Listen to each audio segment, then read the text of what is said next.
विद्यार्थी मित्रांनो, welcome to our next lecture. या लेक्चरमध्ये आपण पाहणार आहोत की इफेक्ट्स ऑफ इलेक्ट्रिक करंट कसे आहेत बाबा, त्यांचं म्हणणं काय किंवा त्या कशा प्रकारचे इफेक्ट्स ते आपल्याला दाखवतात. ठीक आहे, त्यामध्ये आपण काय काय बघणार आहोत बघा. आपल्याला एक छोटीशी ऍक्टिव्हिटी करायची. आपण दैनंदिन जीवनात जे जे काही ऑब्झर्व करतो, मी तर आधीच म्हणले की दैनंदिन जीवनात तुम्ही जे जे ऑब्झर्व करतात ते तुमच्या डोक्यात घेऊन चला, म्हणजे आपल्याला समजायला सोपं होईल. ठीक आहे, पहिलं लॅम्प अँड टीव्ही पहा तुम्ही, म्हणजे एक दिवा किंवा बल्ब वगैरे असतो तो, आणि जेव्हा तुम्ही टीव्ही पाहता, टेलिव्हिजन पाहता, ते एक डोक्यात आणा. दुसरी गोष्ट फॅन डोक्यात आणा. तिसरी गोष्ट डोरबेल डोक्यात आणा. आता डोरबेल काही जणांची असते, काही जणांची तर नसते, तर ठीक आहे, म्हणजे तरी तुम्हाला माहितीच आहे की टीव्हीवर तुम्हाला कळतच आहे की डोरबेल वाजते. ठीक आहे, ते एक डोक्यात आणा. बघा, लॅम्प आणि टीव्ही बघितल्यानंतर तुम्हाला काय कळलं? करंट त्याच्यात फ्लो केलं. आपण जेव्हा बटन दाबलं तेव्हा करंट फ्लो केलं, तेव्हा काय लाईट लागली कशात, बल्ब मध्ये, आणि टीव्हीवरती आपल्याला काय दिसली? चित्र दिसली. म्हणजेच याचा अर्थ इलेक्ट्रिक करंटचा इफेक्ट काहीतरी आहे बाबा. दुसरी गोष्ट फॅन मध्ये इलेक्ट्रिक करंट, इलेक्ट्रिक एनर्जीमुळे काय झाला? फॅन फिरला, म्हणजे काहीतरी इलेक्ट्रिक करंटचा इफेक्ट आहे. तिसरी गोष्ट डोरबेलला जेव्हा एनर्जी ट्रान्सफर होते तेव्हाच ती बेल वाजते. म्हणजे आपल्याला कळतं की डोरबेल मध्ये इलेक्ट्रिक करंटचा इफेक्ट साऊंड वरती काहीतरी आहे, म्हणजे साऊंड तिथे वाजला गेला. ठीक आहे, all this three shows energy transfer in the circuit. म्हणजे या तिन्ही गोष्टीवरून आपल्याला एक गोष्ट लक्षात आली की या तिन्ही मध्ये एनर्जी ट्रान्सफर हे झालेलं आहे. म्हणजे सगळे हे एनर्जी ट्रान्सफरचा फॉर्म तुम्हाला दाखवतील. ठीक आहे, दुसरी गोष्ट आपण पाहणार आहोत energy transfer in an electric circuit. त्यासाठी आपल्याला एक छोटीशी ऍक्टिव्हिटी करायची आहे. ठीक आहे, आता ऍक्टिव्हिटी मध्ये आपल्याला काय करायचे आहे? पहिल्यांदा आपल्याला घ्यायचे मटेरियल्स. ठीक आहे, काय काय मटेरियल घेणार? मग पहिली तर गोष्ट घ्यायची कनेक्टिंग वायर. दुसरी गोष्ट घ्यायची इलेक्ट्रिक सेल. तिसरी गोष्ट घ्यायची इलेक्ट्रिक रेजिस्टन्स. चौथी व्होल्टमीटर. पाचवी अॅमीटर. सहावी प्लग की. आता यांचं वेगवेगळ्या ह्या गोष्टींचं फंक्शन काय हे आपण बेसिक इंट्रोडक्शन लेक्चर मध्ये पाहिले. ते जर तुम्ही पाहिले नसेल तर ते पाहून घ्या. ठीक आहे, तिसरी गोष्ट आता त्याचं प्रोसिजर काय होतं बघा. आता डायग्राम मध्ये दिल्याप्रमाणे जशी ही डायग्राम दिली गेली आहे ती डायग्राम एकदा पाहून घ्या. तुम्हाला काय काय करायचं? मग ह्या डायग्रामला सिम्पली ऑब्झर्व करायचे आहे. आधी पुस्तकात पाहताना ही डायग्रामला सिम्पली ऑब्झर्व करायचे. हे वाचण्या अगोदर, सगळी प्रोसिजर वाचण्या अगोदर सिम्पली ऑब्झर्व करायचे. त्यांनी काय काय केले बाबा? जनरल ऑब्झर्वेशन सांगते की त्यांनी ही सेल घेतली. ठीक आहे, आता इथं वेगवेगळ्या गोष्टींना काय काय म्हणतात, त्यांना कसं कसं दर्शवलं जातं हेही मी तुम्हाला सांगितलंय. बघा, असं जे चिन्ह असतं त्याला आर म्हणजे रेजिस्टर म्हणून दर्शवलं जातं. हे चिन्ह इलेक्ट्रिक सेलचं आहे. हे चिन्ह व्ही गोल राऊंड मध्ये व्होल्टमीटरचं आहे. ए राऊंड मध्ये अॅमीटरचं आहे. हे चिन्ह प्लग कीचं आहे. आणि ही सरळ लाईन जी आहे ती आपल्याला वायर दर्शवते. ठीक आहे, अशा प्रकारे आपल्याला कळालं की हे सर्किट कसं कसं बनलेलं आहे. आपण ऑब्झर्व केलं. आता इथं लिहिले व्ही, इथं लावले बाबा रेजिस्टर, कारण हे चिन्ह दिले म्हणल्यावर रेजिस्टर लावले. इथं हे चिन्ह दिले म्हणजे अॅमीटर लावले. इथं हे चिन्ह दिले म्हणजे व्होल्टमीटर लावले. इथं असं चिन्ह दिले म्हणजे सेल लावले, इलेक्ट्रिक सेल लावले. आणि हे सरळ सगळं जुळलं गेले कशाने? वायरने. आणि त्याला एक लावलाय प्लग. ठीक आहे, मग प्रोसिजर मध्ये तुम्हाला काय काय करायचे? पहिली गोष्ट तर करायची कनेक्ट सर्किट तुम्हाला सगळं कनेक्ट करून घ्यायचं. ठीक आहे, मग आपण ते सर्किट कनेक्ट केलं. दुसरी करायचे मेजर द करंट. जेव्हा सर्किट तुम्ही कनेक्ट केलं, त्याला पूर्ण केलं सर्किटला, तेव्हा तुम्हाला त्याच्यामधलं करंट मेजर करायचे, जे की आय म्हणजे इलेक्ट्रिक करंटच्या फॉर्म मध्ये. ठीक आहे, तिसरी गोष्ट also measure potential difference VAB between two ends A and B of resistance. आता हे जे आहे हे रेजिस्टन्स आहे. हे काय? A and B end. ठीक आहे, A एंड जोडलाय पॉझिटिव्ह एंडला, B निगेटिव्हला. म्हणजे त्या दोघांमधला तुम्हाला पोटेन्शियल डिफरन्स, म्हणजेच हा व्होल्टमीटर दिलाय, हा करतो व्होल्टेज मेजर करण्याचं काम करतो. ठीक आहे, आणि हा दोघांमधला पोटेन्शियल डिफरन्स म्हणजे VAB. ठीक आहे, हा एक तुम्हाला मेजर करायचे बिटवीन रेजिस्टन्स ए मध्ये किती व्होल्टेज आहे आणि बी मध्ये किती व्होल्टेज आहे. म्हणजे रेजिस्टन्स लावण्याच्या अगोदर किती व्होल्टेज आहे आणि जेव्हा आपण रेजिस्टन्स लावलं त्यानंतर किती व्होल्टेज आहे हे तुम्हाला चेक करायचं आहे. ते नक्कीच त्यांच्यात काहीतरी डिफरन्स तुम्हाला मिळेल. म्हणजे ए एंडला जास्त पोटेन्शियल मिळेल किंवा व्होल्टेज मिळेल, आणि बी साइडला कमी पोटेन्शियल किंवा कमी व्होल्टेज तुम्हाला पाहायला मिळेल. ठीक आहे, मग आपण तेही चेक केलं. चौथी गोष्ट केली potential at A higher than potential at B. ठीक आहे, मी जे म्हणलं आता तेच गोष्ट यांनी पण म्हणली आहे. ए चिटकलेला असतो पॉझिटिव्ह इलेक्ट्रोडला, बी असतो निगेटिव्ह इलेक्ट्रोडला. पाचवी गोष्ट charge Q flows from A to B. आता A to B charge Q flow व्हायला लागलाय बघा. क्यू चार्ज म्हणजे आपण त्याला करंट ही कन्सिडर करतो आय. ठीक आहे, म्हणजे charge Q flows from A to B. Work VAB is done while Q goes from A to B. मग जेव्हा हे चार्ज फ्लो व्हायला A to B तेव्हा त्याच्यावर काहीतरी वर्क डन झालं, ते वर्क डन म्हणजे V इंटू चार्ज, म्हणजे व्होल्टेज इंटू चार्ज. आता व्होल्टेज कोणाचं? AB कोण? रेजिस्टन्स, म्हणजे रेजिस्टर, त्या रेजिस्टरचं VAB इंटू Q हे वर्क डन तुम्हाला पाहायला मिळालं. आणि सोर्स ऑफ एनर्जी कोण आहे इथं? सेल.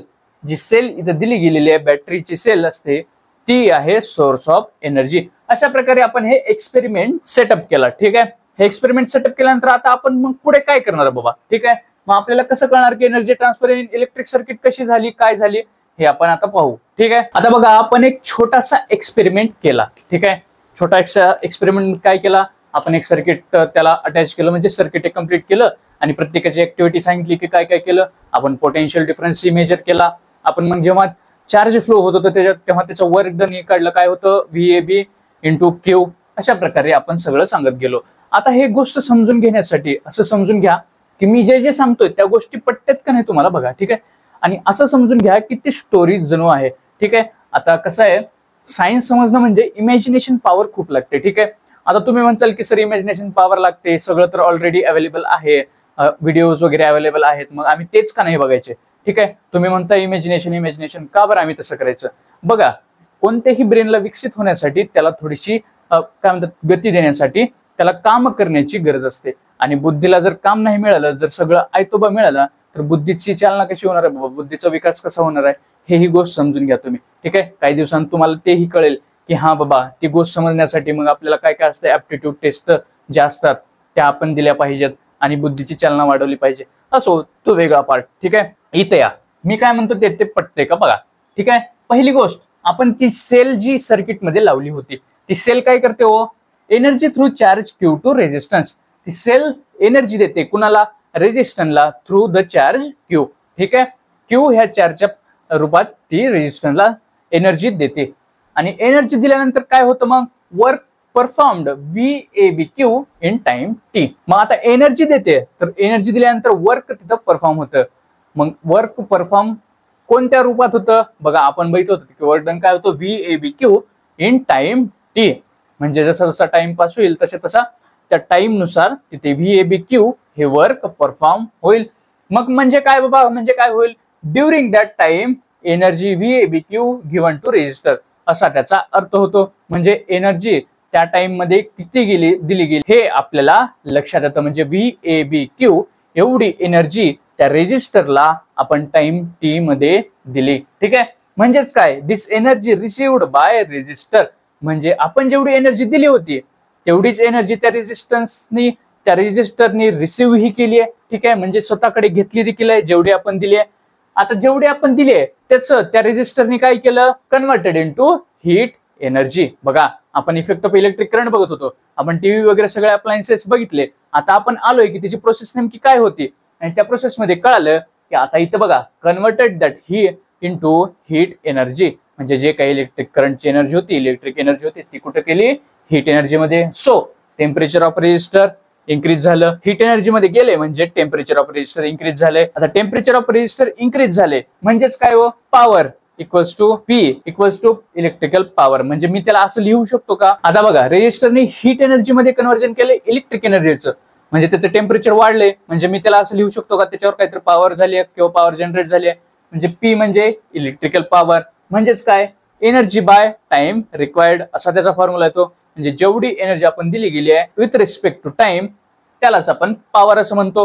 म्हणजे त्याला मी काय लिहू शकतो बघा? आता इथे एनर्जी आपण काय डिस्क्राईब केली? ती energy equals to VAB into Q. VAB into Q म्हणजेच आपल्याला एनर्जी आपल्याला दिसून आली ती. म्हणजेच आपण पॉवर इक्वल्स टू एनर्जीच्या जागी VABQ आणि टाइमच्या जागी T असं लिहू शकतो का? ऑफकोर्स लिहू शकतो. आता बघा, दुसरी एक गोष्ट काय? VABQ अपॉन T म्हणजे Q अपॉन T हे इलेक्ट्रिक करंट आहे, म्हणजे चार्ज अपॉन टाइम. म्हणजे चार्ज जेवढा फ्लो झाला विथ रिस्पेक्ट टू टाइम त्यालाच आपण करंट असं म्हणतो, म्हणजे I असं म्हणतो. म्हणजेच मी Q बाय T च्या ठिकाणी I ठेवू शकतो का? ऑफकोर्स 100% मी Q बाय T च्या ठिकाणी I ठेवू शकतो. म्हणजेच आपल्याला फायनल फॉर्म्युला पॉवरचा काय भेटला? VAB into I. हे झालं आपलं इक्वेशन नंबर 1. इथे एनर्जी कन्वर्ट झाली हीट एनर्जी मध्ये, electric energy to heat energy. ठीक आहे. आता लक्षात घ्या, आपण पॉवर डिराईव्ह केली. पॉवर काय होतं, व्हीएबी इंटू आय, हे आपलं इक्वेशन नंबर 1 होतं. मग आता लक्षात द्या पुढे काय झालं, मग now the source of energy is cell, आणि सेलने काय केलं, gives in time T energy. सेलने काय केली, एनर्जी दिली रेजिस्टरला in time T, that is energy P into T to resistor, जे आपण डिराईव्ह केलं होतं पॉवर इंटू टाइम, हे एनर्जीचा फॉर्म आहे. ठीक आहे. ती एनर्जी म्हणजे work done upon time equals to power होतं बघा. त्या फॉर्म्युल्यानुसार आपण काय केलं, एक्सचेंज मारलं, म्हणजे वर्क डनला काय केलं, मग पॉवर इंटू टाइम. ठीक आहे. म्हणजे पॉवर इंटू टाइम आपल्याला इथं भेटला. त्या रेजिस्टरला आपण एवढं वर्क दिले. मग एवढं वर्क दिल्यानंतर काय झालं, मग जर करंट आय, जे करंट आहे ते जे करंट त्या सर्किट मध्ये कंटिन्युअसली फ्लो होत असेल, आता आपण एका थोड्या टाइम टी साठी पॉवर काढली होती, पण करंट तर आहे त्या सर्किट मध्ये कंटिन्युअसली फ्लो व्हायले. ठीक आहे. मग फ्लो व्हायले त्याचा अर्थ काय, heat produced in resistor in time T, म्हणजे आता जसं आपण कंटिन्युअसली ते करंट फ्लो व्हायले तसं ती हीट त्या रेजिस्टर मध्ये फ्लो होत चालली, म्हणजे कंटिन्युअसली ते रेजिस्टर वर्क डन करत चाललंय. ठीक आहे. म्हणजेच ते पॉवर इंटू टाइम एवढी वर्क करतंय, म्हणजेच त्याच्यात हीट प्रोड्यूस खतरनाक व्हायली, म्हणजे कंटिन्युअसली हीट प्रोड्यूस व्हायला जसं जसं टाइम पास होतंय टाइम टी नुसार. ठीक आहे. म्हणजेच काय, एच इक्वल्स टू, एच म्हणजे heat, heat equals to power into time.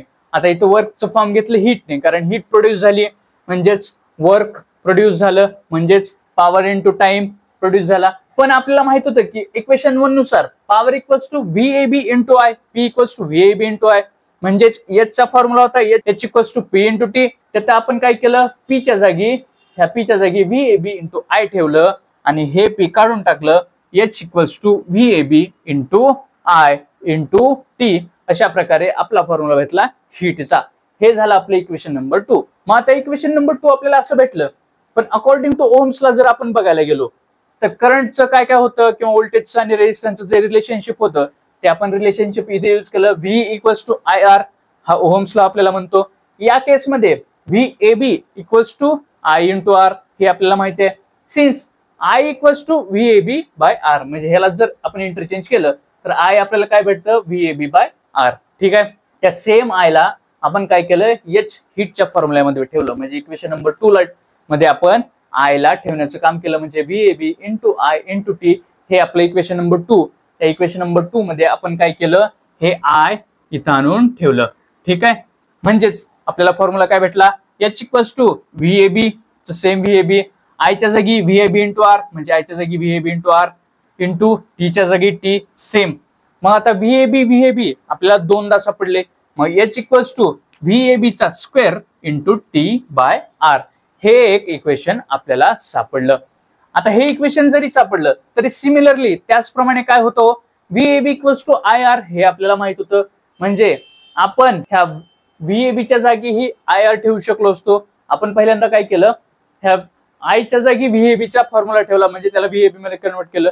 पण आता आपण व्हीएबीला आयच्या फॉर्म्युल्यामध्ये कन्वर्ट करणार, म्हणजे व्हीएबी इक्वल्स टू आय आर, तर व्हीएबीच्या ठिकाणी आपण आय आर ठेवतो. ठीक आहे. म्हणजे H equals to VAB into I into T, हा आपला ओरिजिनल फॉर्म्युला. ठीक आहे. Since VAB equals to I into R, मग आपण काय ठेवलं, H equals to I into R into I into T, जसे तसं त्या फॉर्म्युल्यामधलं. म्हणजेच आपल्याला काय भेटलं, H equals to I square into R T. यालाच आपण ज्यूल्स लॉ ऑफ हिटिंग असं म्हणतो. आता या सगळ्या इक्वेशन नुसार आपल्याला समजलं की इलेक्ट्रिक एनर्जीचं कन्व्हर्जन हे हिटिंग एनर्जी मध्ये कशा प्रकारे झालं, किंवा हिटिंग आपल्याला कशा प्रकारे भेटली. ठीक आहे. अशाच प्रकारे आपण त्याला कुठे युज करतो, मग पाणी गरम करण्यासाठी बघा हीटर असते बघा, त्याच्यासाठी. आता बघा आपण एक पॉवर वगैरे तर जनरेट केली, हीट वगैरे तर आपल्याला कळालं. माझं पॉवरचं युनिट काय बघा, युनिट ऑफ इलेक्ट्रिकल पॉवर. आता पॉवरचा फॉर्म्युला आपल्याला माहित होता, P equals to VAB into I, आपण जसा ड्राईव्ह केला होता.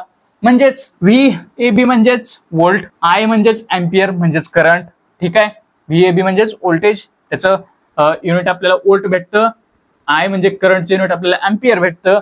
त्यालाच मी इथं लिहिलं P equals to volt into ampere. ठीक आहे. म्हणजे P equals to 1 volt into 1 ampere असं मी लिहू शकतो. ठीक आहे. म्हणजे बघा आता since 1 volt equals to joule per coulomb आहे.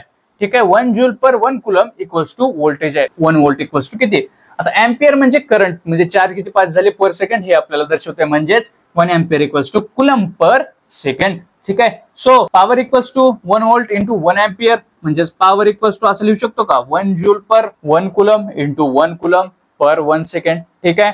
आता हे कुलम कुलम नॉमिनेटर आणि डिनॉमिनेटर मधले कटून गेले. ठीक आहे. म्हणजेच आपल्याला पॉवर इक्वल्स टू हे जे आणि हे एस मिळून काय भेटलं, पॉवर इक्वल्स टू जूल पर सेकंड. आता बघा जूल पर सेकंड तर आपल्याला पॉवर इक्वल्स टू भेटलं, असंही आपण कॅल्क्युलेट करू शकतो. सिन्स जूल पर सेकंड आपण त्याला वॅट लिहितो. ठीक आहे. जेव्हा जेव्हा जूल पर सेकंड येतं तेव्हा तेव्हा आपण त्याला वॅट ह्या फॉर्म मध्ये लिहितो. वॅट म्हणजे डब्ल्यू अशा फॉर्म मध्ये लिहितो.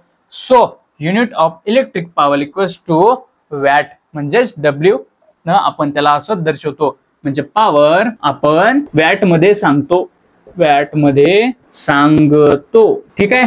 अशा प्रकारे आपण आज पाहिलं की इलेक्ट्रिक एनर्जीचा कन्व्हर्जन हीट एनर्जी किंवा पॉवर मध्ये कशी झाली आणि त्याने काय काय जनरेट केलं. ठीक आहे. हे झालं आजच्या लेक्चर पुरतं. ठीक आहे. हे लेक्चर कसं वाटलं, काय वाटलं, त्यासाठी लाईक करा, शेअर करा, सबस्क्राईब करा आणि कमेंट मध्ये क्वेश्चन विचारायला विसरू नका. ठीक आहे. हसत खेळत राहा आणि अभ्यास करत राहा.